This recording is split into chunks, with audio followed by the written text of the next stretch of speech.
राहुल एक छोटे से गांव में रहता था। उसे अपने दोस्तों के साथ साइकिल चलाना बहुत पसंद था। एक दिन उसके दोस्तों ने एक नई साइकिल रेस का प्लान बनाया। ये रेस रात में होनी थी और रास्ता गांव के पुराने और सुनसान रास्तों से होकर गुजरता था। राहुल के दोस्तों ने कहा, क्या तुम रात में साइकिल चलाने से डरते हो? राहुल को अपने दोस्तों के सामने बहादुर बनना था, इसलिए उसने हां कह दी।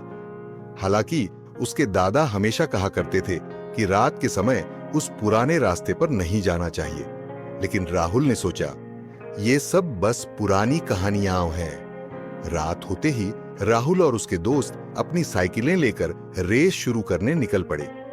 रास्ते में सब कुछ सही चल रहा था, लेकिन जैसे ही वे गांव के पुराने सुनसान हिस्से में पहुंचे, अजीब सी ठंड और खामोशी फैल गई। राहुल के दिल की धड़कन तेज हो गई, लेकिन वो दिखाना नहीं चाहता था कि उसे डर लग रहा है।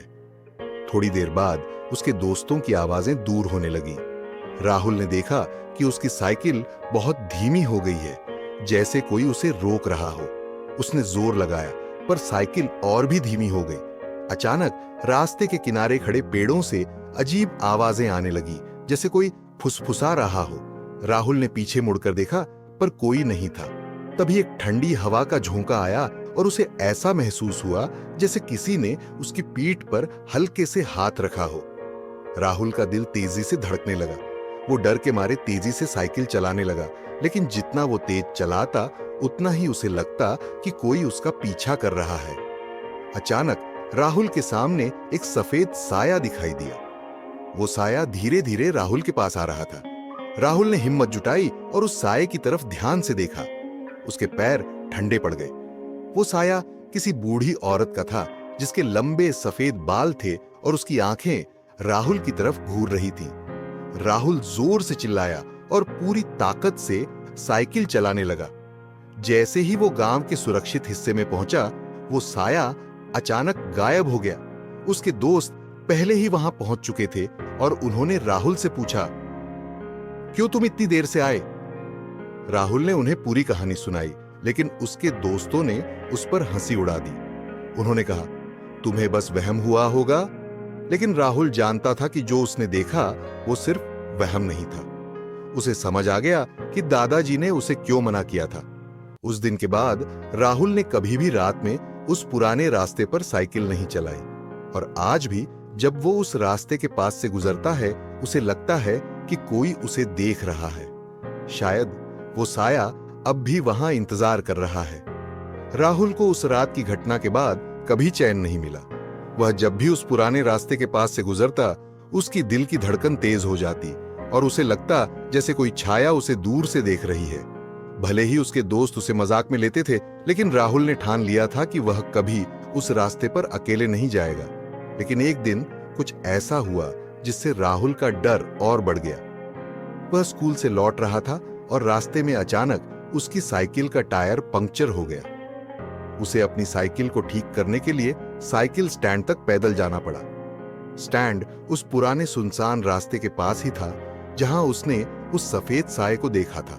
जैसे ही राहुल साइकिल लेकर स्टैंड की ओर बढ़ा, उसे आसपास अजीब सी खामोशी महसूस होने लगी। कोई हवा नहीं चल रही थी, कोई पक्षी नहीं बोल रहे थे। सब कुछ अचानक से शांत हो गया था। राहुल ने अपने कदम तेज कर दिए, लेकिन अचानक उसे वही फुसफुसाने की आवाज फिर से सुनाई दी जो उसने उस रात सुनी थी। इस बार वह आवाज और भी साफ थी। राहुल ने डरते हुए इधर उधर देखा, लेकिन वहां कोई नहीं था। वह आगे बढ़ने ही वाला था कि उसकी साइकिल अपने आप गिर पड़ी। जब उसने झुककर साइकिल को उठाने की कोशिश की, तो उसे अपनी पीठ पर हल्की सी ठंडी हवा का झोंका महसूस हुआ, जैसे कोई उसके पास खड़ा हो। राहुल के पूरे शरीर में सिहरन दौड़ गई।